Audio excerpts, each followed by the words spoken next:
Olá pessoal, tudo bem com vocês?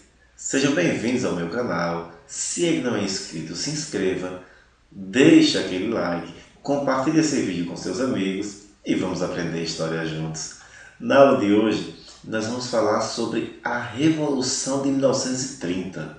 Ou seria o golpe de 1930? Enfim, vamos falar do momento em que Getúlio Vargas chegou ao poder, iniciando assim a chamada Era Vargas. Vamos entender esse momento histórico do Brasil republicano? Vem comigo. Audio Jungle.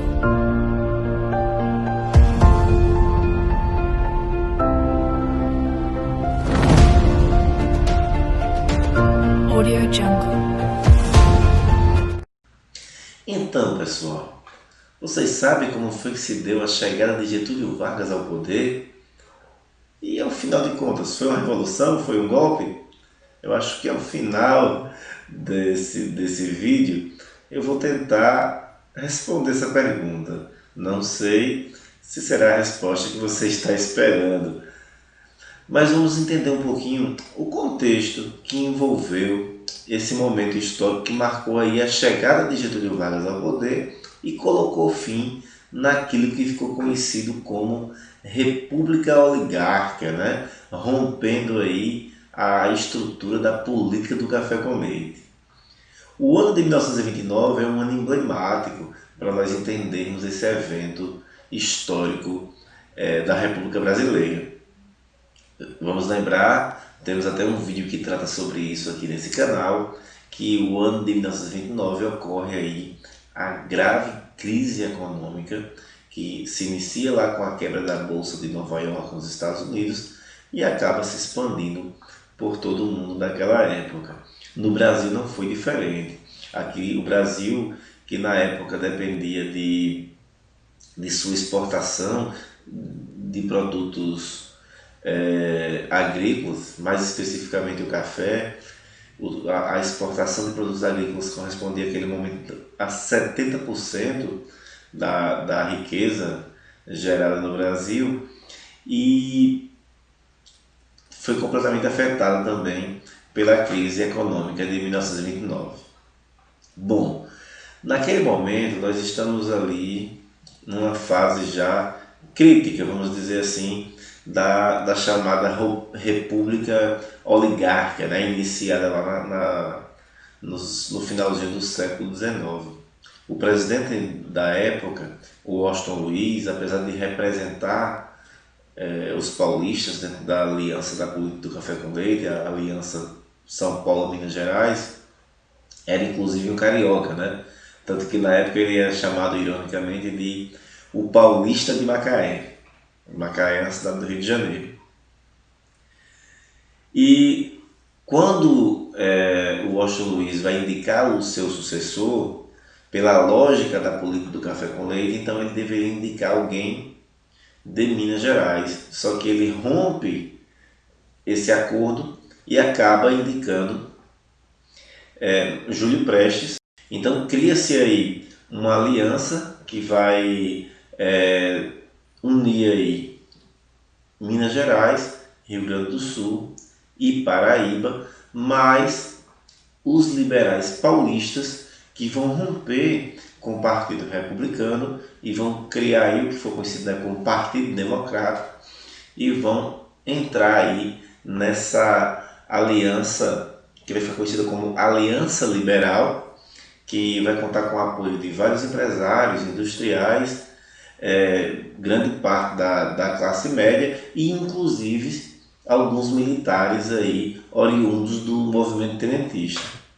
Eles vão ter também o apoio de alguns ex-presidentes, é importante ressaltar, presidentes como Venceslau Braz, como Arthur Bernardes, Epitácio Pessoa, apoiavam também essa aliança liberal. Bom, então esse é o cenário. E aí nós temos então a eleição. De um lado, Júlio Prestes, não confundam Júlio Prestes com Luiz Carlos Prestes, não tem nada a ver um com o outro, né? De um lado, Júlio Prestes, candidato do PRP, candidato indicado pelo presidente Washington Luiz. Do outro, Getúlio Vargas, que representava aí a Aliança Liberal e que tinha na sua chapa como vice o João Pessoa, representante aqui do estado da Paraíba, aqui do Nordeste. É uma eleição, como era praticamente todas as eleições da Primeira República Brasileira, muito marcada pelas fraudes. Ambos os lados abusam das fraudes eleitorais, do uso dos coronéis, do uso do voto de cabresto. Só contudo, diferente de outras eleições dessa fase republicana brasileira, você vai ter um acirramento muito grande.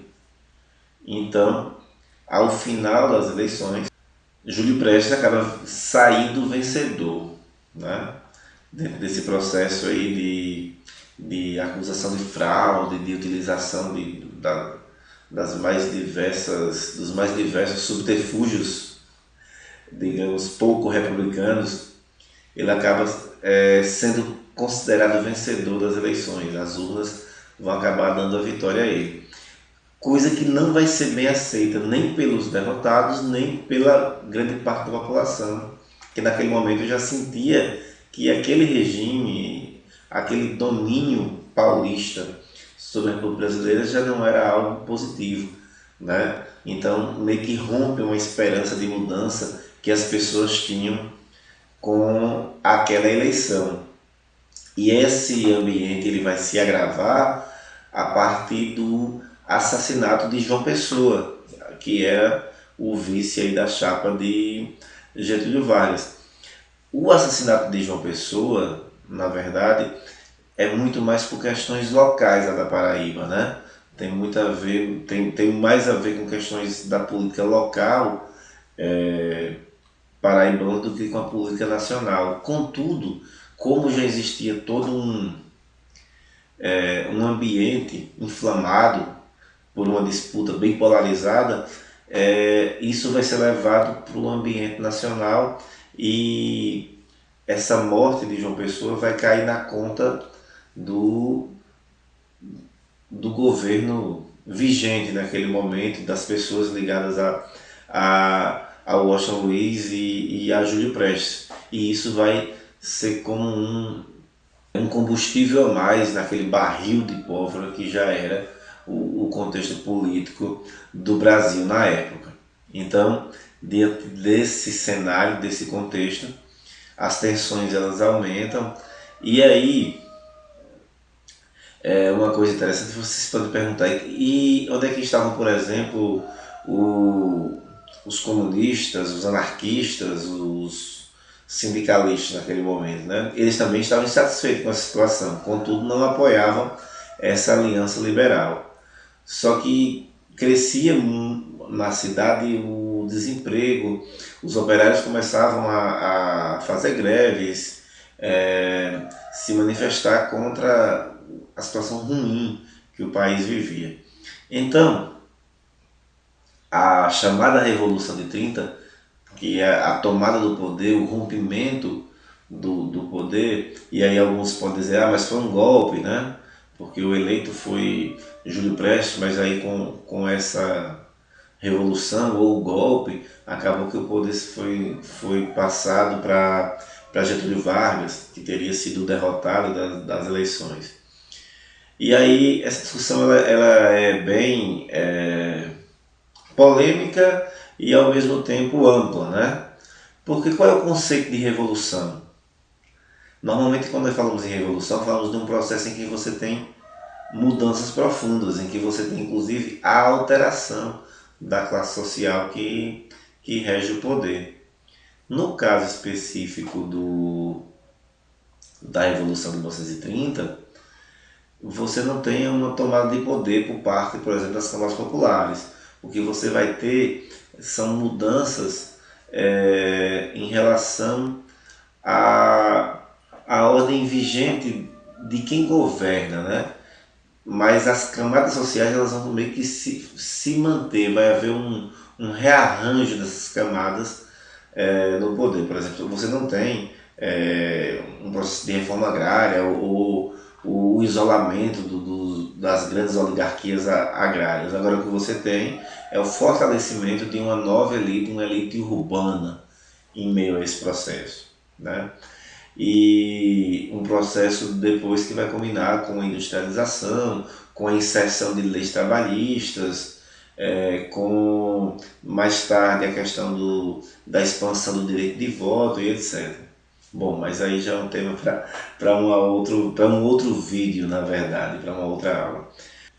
Em 24 de outubro, uma junta militar vai comunicar ao presidente que ele deveria deixar o poder e que a partir daquele momento essa junta decidiria então os rumos do país. 10 dias depois, Getúlio Vargas então é nomeado, né, como o novo presidente da República do Brasil, no que vai ficar conhecido depois como governo provisório, né? Então Vargas chega ao poder com o apoio dos militares, de uma ala muito forte, generais importantes como Góes Monteiro, Juarez Távora, comandaram esse processo, e aí inicia então o que vai ficar conhecido como Era Vargas, né? Então Vargas chega ao poder com o discurso de que ele não tinha vaidade de poder, que ele estava ali para fazer um processo de transição, mas transição essa que vai durar aí 15 anos e vai ficar conhecido como Era Vargas, né? E aí é um tema aí para nós tratarmos em um outro vídeo. Espero que vocês tenham gostado, aprendido. Se gostaram e aprenderam, deixa aquele like, compartilhe esse vídeo com seus amigos. Não se esqueça de se inscrever no canal, ativar o sininho para receber as notificações. Um abraço e até!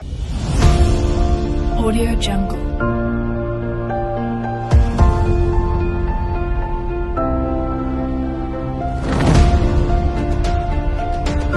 Audio Jungle.